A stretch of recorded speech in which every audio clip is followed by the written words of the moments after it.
Então nós começamos falando que o grupo de oração é esse canal para fazer Pentecostes acontecer na nossa vida.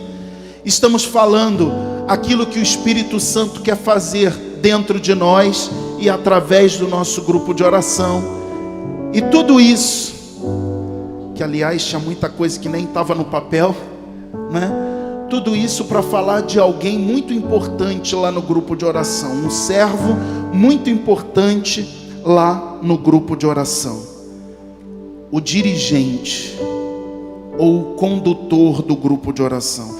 Já sabemos que o grupo de oração é o espaço para a pessoa ter uma experiência pessoal com Deus, um espaço para que Pentecostes aconteça na vida das ovelhas, mas alguém precisa conduzir essa oração, alguém precisa conduzir esse ciclo carismático, alguém precisa ser o regente humano dessa orquestra.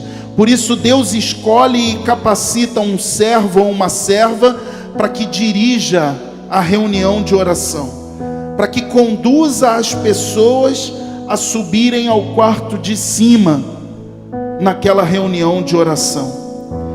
E esse servo, essa serva é o condutor, é o dirigente.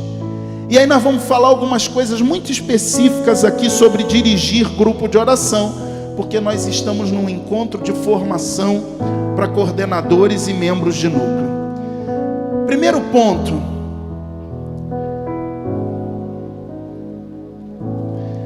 ponto que eu quero tratar: o dirigente não é alguém fixo, como nós vemos em alguns lugares. Há alguns grupos de oração que a gente visita, o coordenador do grupo de oração é quem está dirigindo a reunião de oração toda semana. Não deve ser assim. O dirigente do grupo de oração é um servo discernido pelo núcleo de serviço, e há um rodízio entre esses servos que vão conduzir a reunião de oração. Então, se teu grupo de oração é às quartas-feiras, hoje a coordenadora dirigiu a reunião de oração. Na semana que vem, outra pessoa do núcleo vai ser discernida para dirigir a reunião de oração na próxima semana. Na outra semana, uma terceira pessoa vai ser discernida para conduzir a reunião de oração. Veja, a direção do grupo de oração não é um ato personalíssimo do coordenador do grupo de oração. Não há um super ministério na coordenação que faz o coordenador jogar nas 11. Ele delega funções lá no grupo de oração dele. E uma das funções a serem delegadas é a função daquele que vai dirigir ou conduzir a oração. Segundo aspecto importante acerca do dirigente: em alguns lugares fixam um músico como dirigente da reunião de oração e deixam que todas as reuniões sejam conduzidas por ele. Definitivamente essa não é a orientação da renovação carismática católica. Existe o papel do ministério de música no grupo de oração, e existe o papel do dirigente do grupo de oração naquela noite ou naquela tarde. Não necessariamente serão a mesma pessoa. E às vezes a gente vai terceirizando essa função ao ministério de música. Então o ministério de música anima, o ministério de música introduz o louvor, o ministério de música conduz a reunião de oração 1h30, 2 horas. E a única coisa que foge ao ministério de música é o pregador, é a pregação. Desculpa dizer, isso é terceirizar uma responsabilidade que é do núcleo do grupo de oração. Os servos do núcleo do grupo de oração é que são discernidos para dirigirem a reunião de oração em cada semana. Eventualmente um músico pode ser discernido? Claro que sim. O representante do ministério lá no núcleo, numa determinada semana, pode ser discernido a dirigir o grupo de oração? Pode. Mas isso não é a atribuição primária do ministério de música. Então, graças a Deus, isso aqui não acontece na Bahia, mas acontece muito lá no Rio de Janeiro, não é? A gente vai terceirizando para o Ministério de Música tudo. Então o Ministério de Música anima, o Ministério de Música introduz o louvor, o Ministério de Música conduz a reunião de oração, o Ministério de Música dá os avisos paroquiais no final do grupo de oração. O Ministério de Música faz tudo. Essa não é a orientação da RCC. Eu tenho visto aqui, ó, daqui de cima a gente tem uma visão privilegiada. Tem gente que está falando assim: meu Deus, que novidade é essa? Está na apostila 3 do módulo básico desde 1994. Está lá. Na apostila, grupo de oração do módulo básico, desde 1994. A primeira versão do módulo básico. Há essa orientação do papel do dirigente do grupo de oração. Então o dirigente, ele é escolhido em oração pelo núcleo, discernido na maioria das vezes entre os servos do próprio núcleo. Isso não é uma regra. A irmã não é do núcleo do grupo de oração, mas nessa semana o Senhor mostrou ao núcleo que ela deve ser a dirigente na próxima semana. Ela é serva, ela é da equipe de serviço, ela não é do núcleo do grupo de oração. Porque eu acho que está claro aqui, né? Há uma diferença entre núcleo e equipe de serviço. Sim ou não? O núcleo faz parte da equipe de serviço, mas o núcleo é um grupo de governo do grupo de oração, não é? Ela não faz parte do núcleo, mas Deus mostrou nessa semana para ela dirigir. Ela pode ser chamada? Pode. Eventualmente isso pode acontecer, mas na maioria das vezes, em regra, o dirigente é membro do próprio núcleo do grupo de oração. Ele estava lá no nascedouro da moção. O núcleo se reúne a cada semana para escutar a Deus profeticamente, para discernir aquilo que Deus quer que pregue na próxima semana. Não é assim no teu núcleo, sim ou não? Então nada mais justo que o dirigente, em regra, seja um daqueles que participou da reunião de núcleo e viu, portanto, a moção nascer no coração dos irmãos. Essa é a função do dirigente. É aquele que conduz, que dirige toda a reunião de oração, desde o início com a acolhida, todo o ciclo carismático, até as despedidas.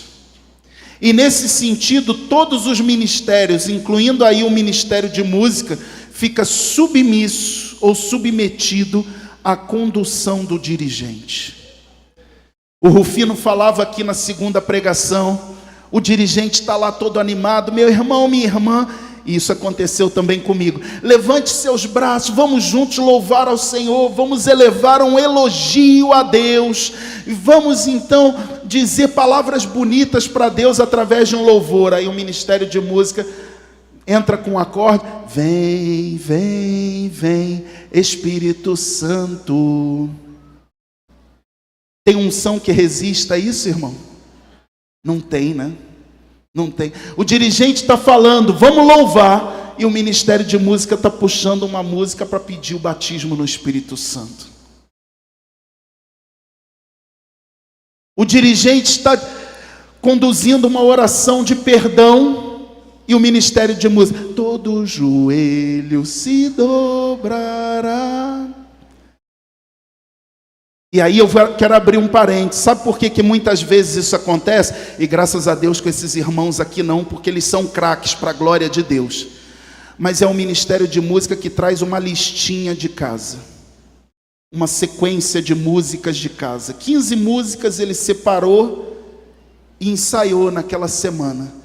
Aí o dirigente fala assim: vamos fazer oração de perdão, mas a música número 4 está dizendo todo joelho se dobrará. E ele vai entrar com aquela e acabou. Ele vai entrar com aquela. Ele não está ligado na moção. Ele não está atento à condução do grupo de oração. Para onde é que o Espírito está nos levando? E nós temos que entrar com a música acertada, de acordo com aquela unção do momento.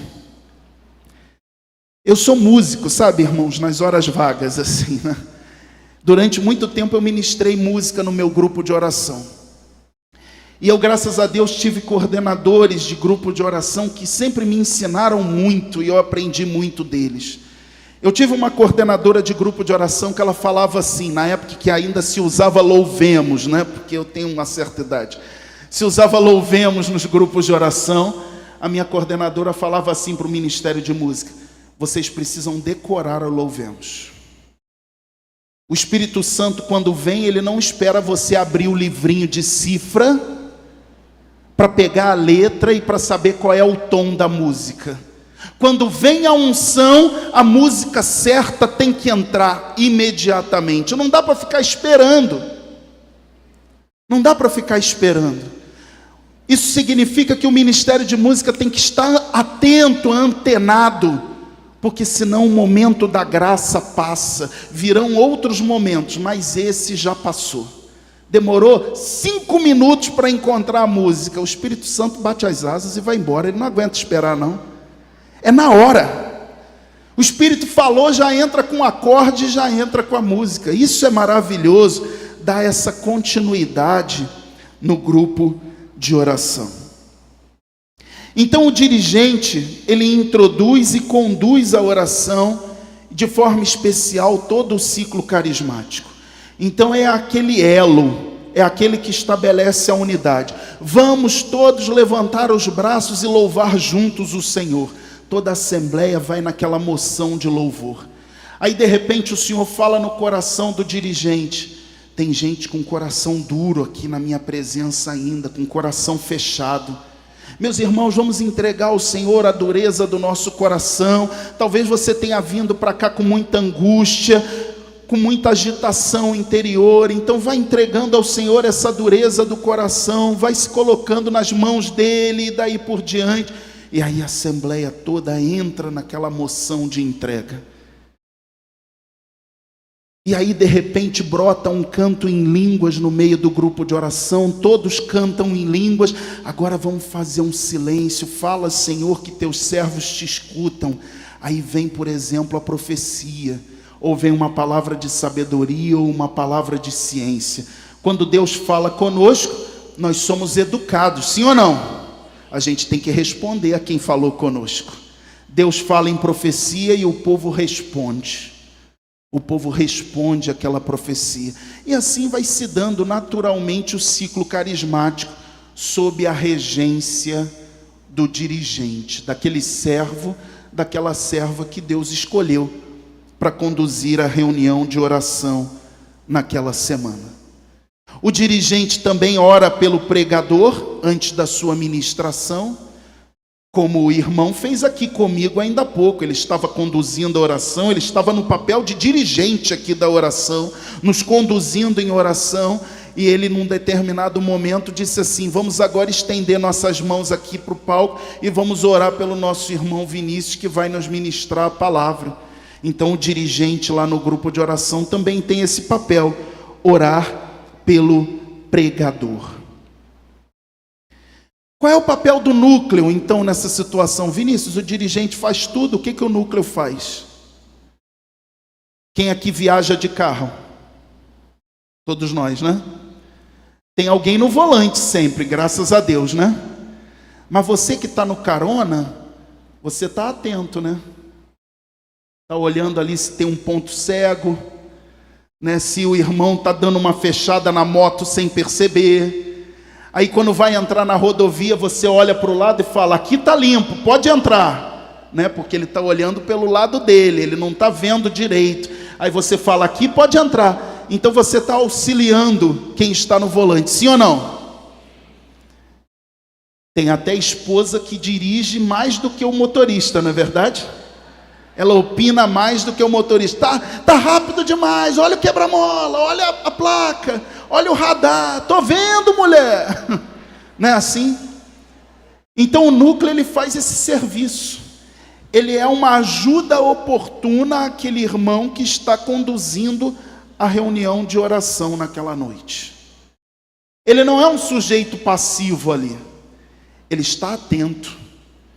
Está atento.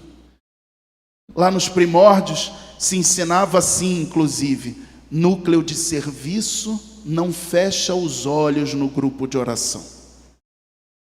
Por quê? Porque os servos do núcleo são os guardiões, estão atentos a tudo, a qualquer necessidade, a qualquer intervenção que se faça necessária, né? Só acontece em gente. O dirigente do grupo de oração ficou extremamente apertado para ir ao banheiro. Como é que faz? Alguém do núcleo tem que assumir, irmão. Isso não acontece, Vinícius. Acontece muito. Acontece muito.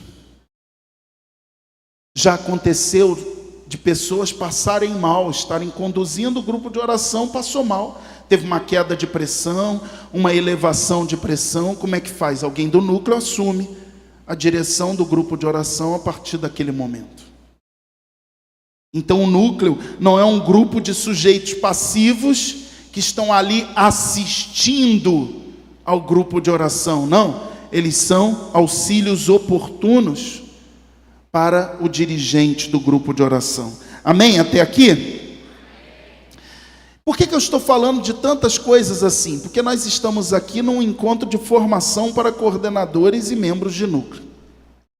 Então aqui é o lugar para se falar dessas coisas, sim ou não?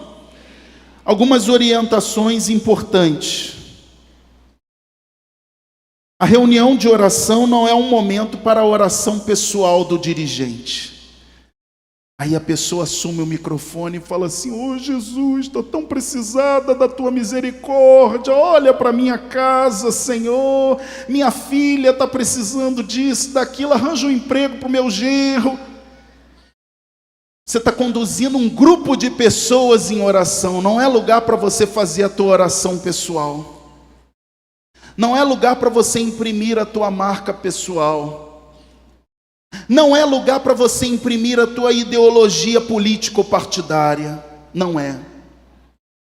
É lugar para você levar as pessoas ao coração de Deus. Conduzir as pessoas ao coração do Senhor. Levar as pessoas a terem uma experiência pessoal impactante com o amor de Deus.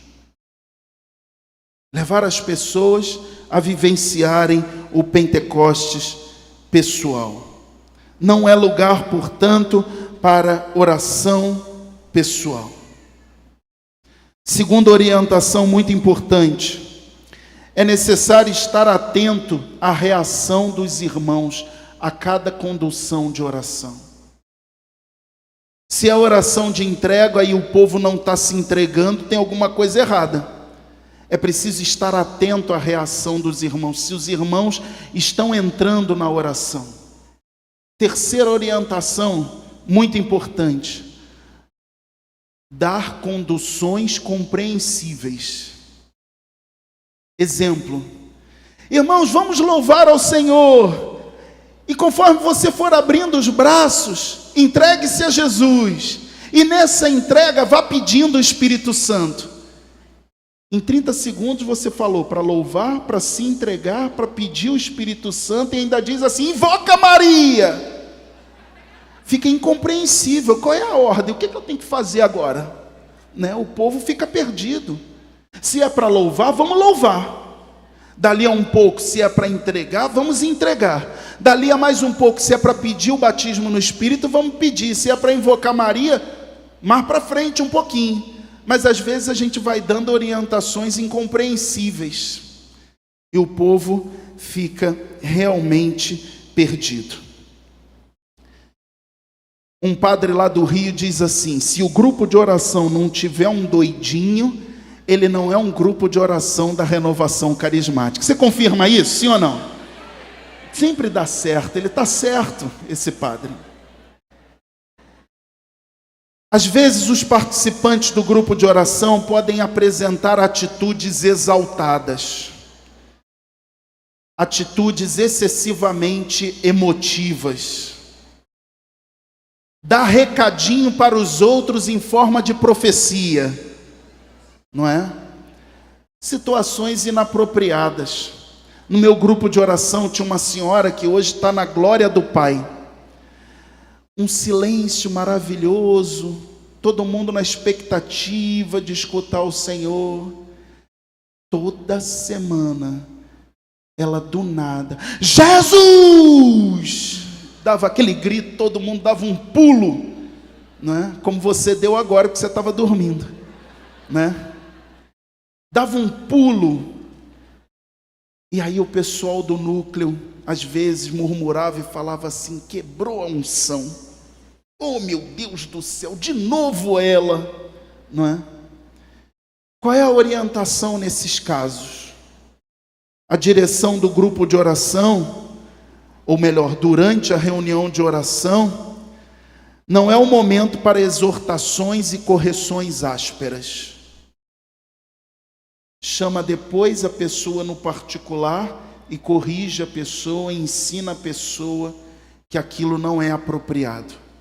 Mas nunca faça isso no microfone. Irmã, fica quietinha, porque a gente está escutando o Senhor. Não façamos isso. A gente tira a unção da irmã e tira a unção do restante do grupo de oração. Mas ao mesmo tempo, não podemos deixar passar esse tipo de coisa. Aquele que erra deve ser corrigido. Não podemos passar a mão na cabeça. É tudo maravilhoso, Jesus aceita tudo, está na graça, irmão. Não, se atrapalhou, se cometeu um equívoco, um erro, está atrapalhando a reunião de oração, preciso ser chamada à parte e corrigida com amor, com caridade. Irmã, diminui um pouquinho a tonalidade do Jesus.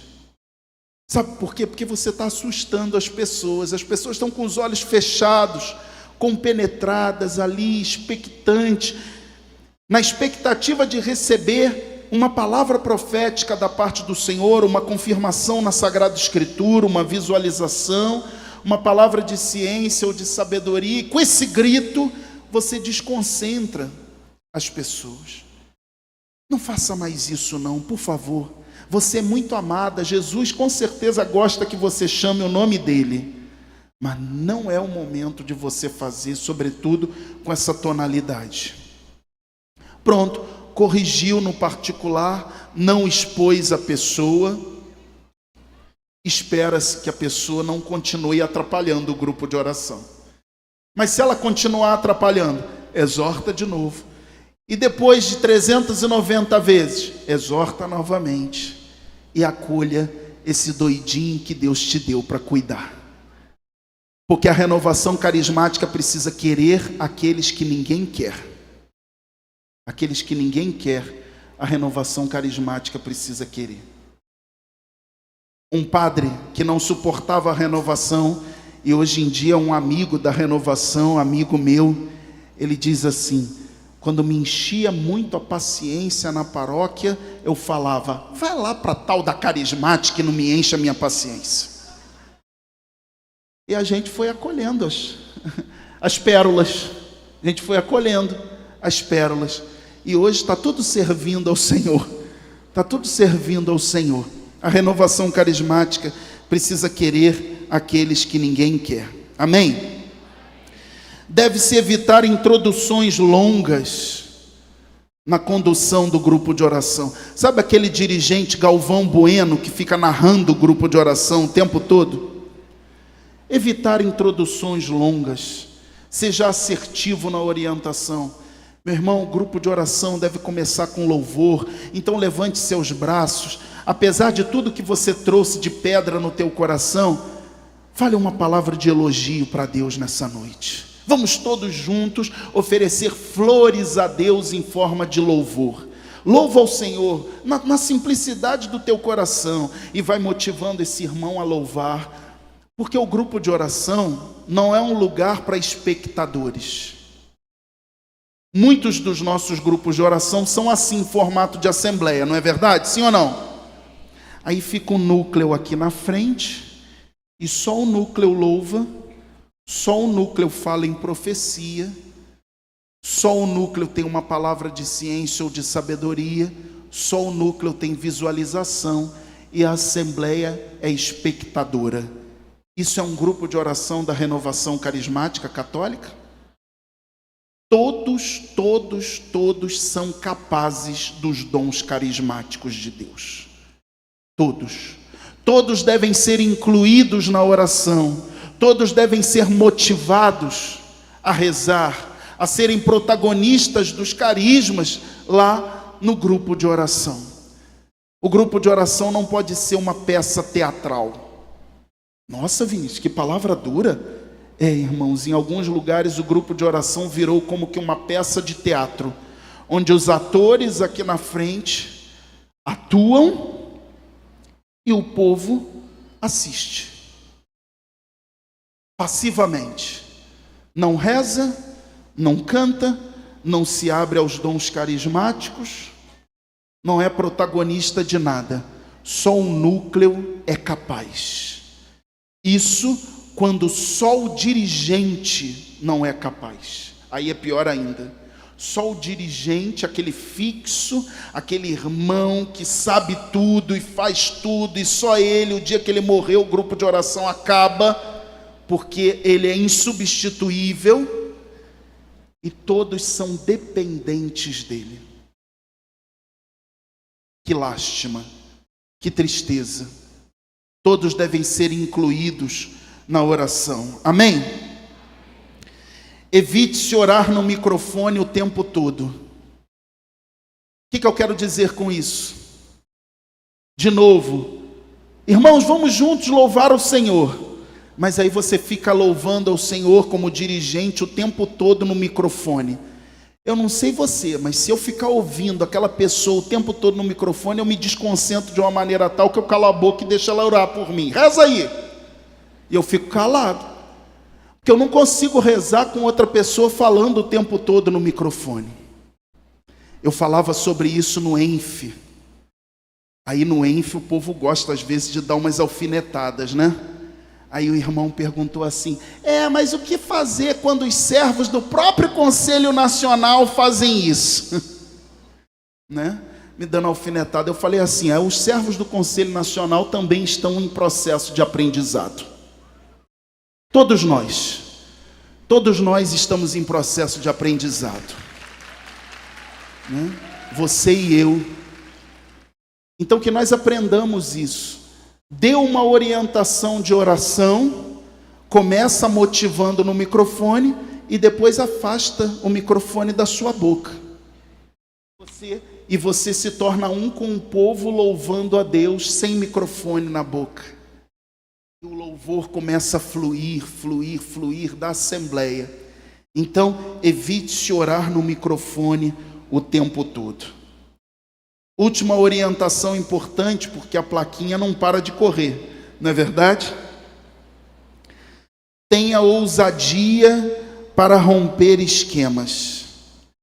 Quando Moisés contemplou a sarça ardente, isso se deu porque ele rompeu esquemas e foi para além do deserto. Sim ou não? Se Moisés tivesse continuado a ir até aquele lugar e voltado para trás, talvez ele não tivesse encontrado o Senhor na sarça. Porque ele foi para além do deserto, porque ele rompeu esquemas, porque ele foi mais adiante, então ele contemplou o Senhor na sarça ardente. Judite venceu Holofernes porque ela rompeu com esquemas. Ela foi criativa no espírito. Davi venceu Golias porque ele rompeu esquemas. O esquema era o seguinte: como eu, franzino, posso vencer esse gigante? Mas ele teve ousadia para romper esquemas. E com pedras ele foi para cima do gigante. Precisamos deixar Deus ser Deus de novo nos nossos grupos de oração, com ousadia para romper esquemas. Eu dou um exemplo do meu grupo de oração. Durante anos, no meu grupo de oração, se cantava 3 músicas para começar o grupo. A primeira música era de animação, a segunda música era misturada animação com louvor, e a terceira música era o louvor. Aí teve um dia que o músico só cantou 2 músicas e parou de cantar. Aí a pessoa que estava dirigindo ficou olhando para o Ministério de Música, atrapalhada: cadê a terceira? toca a terceira, porque o núcleo estava todo condicionado a ter 3 músicas para começar o grupo de oração. É um exemplo muito simples, mas isso acontece também lá no teu grupo de oração, os esquemas cristalizados, formatados, e no dia que o Espírito Santo passa uma rasteira, todo mundo fica perdido. Ninguém sabe o que fazer, e agora? E agora? Há muitos anos atrás, num encontro nos Estados Unidos, a liderança estava no palco, no microfone, e clamou por um poderoso batismo no Espírito Santo. O povo começou a orar em línguas em forma de ondas naquele estádio. E deu meia hora e 40 minutos, o povo orando em línguas e o poder de Deus caindo. Um começou a olhar para o outro e falar o seguinte: perdemos o controle, meu Deus, o que nós vamos fazer agora? O que nós vamos fazer? Está saindo do nosso esquema, do nosso cronograma, do nosso horário. Está saindo do nosso controle. Irmãos, nós somos meros coadjuvantes na obra do Senhor. O protagonista é o Espírito Santo. É Ele quem faz. É Ele quem faz. Não dá para nós engaiolarmos o Espírito Santo. E o Papa Francisco falou isso à renovação carismática, ainda nos idos de 2014, 10 anos atrás. Ele disse assim: não sejam alfândegas ao Espírito Santo. Deixemos Deus ser Deus no nosso grupo de oração. Então muitas vezes a gente vai criando esqueminhas, 3 músicas para começar a reunião de oração, 5 minutinhos de louvor individual, 3 minutinhos de louvor coletivo, profecia trazida de casa. Teve gente aqui que falou: meu Deus, isso existe? Existe, de repente está tão perto que você nem pode imaginar. Profecia trazida de casa, né? Eu gosto muito de conversar com os irmãos dos Estados Unidos, porque a renovação começou lá, e eles têm muitas experiências no tocante a carismas. E o Jim Murphy, um dia ele me contou uma história muito interessante, se não fosse trágica. Um irmão de fora foi pregar no grupo de oração, e quando eles fizeram um silêncio de escuta profética, esse irmão proclamou uma profecia no grupo de oração. E quem estava na direção do grupo abafou a profecia, dizendo assim: não, essa profecia não está dentro da moção daquilo que o núcleo rezou na reunião de núcleo. Não foi essa profecia que Deus nos deu na reunião de núcleo. Você errou. Você errou. Deus não nos falou isso na reunião de núcleo. Veja como nós podemos ficar engessados, como nós podemos ficar fechados e não deixar o Espírito Santo agir conforme Ele quiser no meio de nós. Nós somos servos, estamos a serviço do Espírito e devemos dar vazão ao Espírito Santo, que faz em nós e através de nós. E para encerrar, meu irmão, minha irmã, toda essa prática carismática fluida no grupo de oração, ela só vai acontecer se você for um legítimo carismático 7 dias por semana, 24 horas por dia na sua casa. Chega de servo que só é carismático no dia da reunião de oração. Há pessoas que não oram em línguas a não ser na reunião de oração. Isso é uma constatação.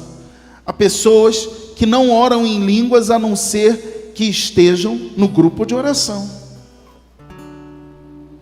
Há pessoas que ficaram à beira do caminho no acostamento, porque na pandemia não pôde haver grupo de oração presencial. Você com certeza conhece carismático que ficou à beira do caminho, sim ou não? Porque a carismaticidade dele dependia necessariamente do grupo de oração, e não pode depender necessariamente do grupo de oração. Você precisa ser um grande carismático 7 dias por semana. E a carismaticidade lá no grupo de oração vai transbordar, vai ser algo fluido, porque é algo que você está vivendo todo dia. É algo que você está vivendo no dia a dia. Você precisa se abrir aos dons do Espírito sempre na sua vida. A identidade carismática precisa estar em você, não só no dia do grupo de oração. Se eu sou uma pessoa de oração pessoal, então eu me torno treinado nas coisas do Espírito. Ele sempre será extraordinário, sempre vai me surpreender, mas eu sou treinado a ser dócil ao Espírito Santo. E como isso vai fazer bem lá no nosso grupo de oração? Um núcleo dócil ao Espírito Santo se deixa levar, se deixa conduzir pelo Espírito, e toda a assembleia contempla isso e é arrastada pela força do testemunho. Agora, um núcleo formado por pessoas que na prática não são carismáticas, toda a assembleia também está vendo que aquele grupo não é carismático. E aí talvez esteja um dos males de alguns grupos de oração da RCC. Perderam o caráter da carismaticidade. Já não se deixam mais conduzir pelo Espírito Santo. Já não são mais dóceis ao Espírito Santo. Amém? Você entendeu qual é o papel de um dirigente? Ele não é um super ministério, mas ele é quem dá o tom à reunião de oração. Não podemos terceirizar isso. É função do núcleo, eventualmente de alguém de fora, mas é função do núcleo. Não podemos terceirizar isso ao ministério de música. É o núcleo quem vai conduzir o povo na direção do Senhor.